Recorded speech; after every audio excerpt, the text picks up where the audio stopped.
Hi, I'm Erin and this is just a short video showing you how to put my small reptile style tail covers onto your Costail. So the tail cover that I'm going to show you in the video is a scaled leather tail with fins. The fins make this process a lot more difficult, but the theory behind it is still the same. So I find this process much easier to do on the floor. It gives me more control over the way the Costail is going into the tail cover. So if your tail has fins on it, then they will likely arrive folded up to make the package smaller, so you can just unfold these. The fins for these have wire in them, so they are fully posable. If you find that your fins are a little bent, then you can just smooth them out with your hands, with the heat of your hands, or you can use a hair straightener on a low setting to heat them up and get any bend out of them. I find it easier to start putting the Costail into the tail cover when it is removed from its harness. This tail cover does have some stuffing in it, although it has the least stuffing out of any of the tail covers that I do. To start off with, you want to hold the tip and just shake all of the stuffing down so it's near the top. You can then start guiding the Costail into the cover. Now the one that I have here has fins on it,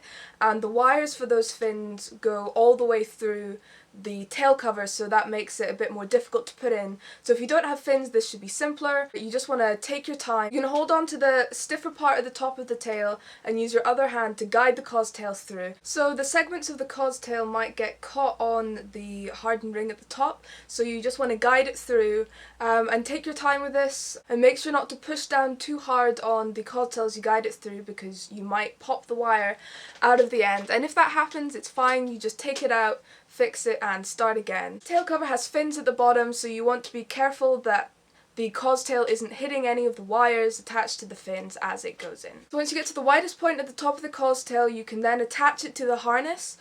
So you just slide the harness on and then just grab onto the harder top of the tail cover, pull it up the rest of the way, and then you can velcro the webbing over the harness to hold the tail cover in place. At this point, you just want to give everything a rummage around, kind of make sure that everything's sitting right, give it a shake to disperse the stuffing, neaten everything up, and if anything seems wrong or too tight or it's sitting at a strange angle, then just take the Costail out and start again. Might take a couple tries to get a feel for this. So to take the Costail out of the tail cover, start by unvelcroing the straps and then pulling the top of the tail cover away from the harness. Then you can take the harness off of the Costail. Hold the tip of the tail cover in one hand and hold the Costail in the other, and you should be able to just pull them out. So to store the Costail, you just want to shake the stuffing down to the bottom of the tail, and then the faux leather tails have a softer section at the back, so you just want to fold it in at that point and you should be able to store it folded in half. So yeah, hopefully that was helpful. If you have any questions, then just let me know and I will do my best to help.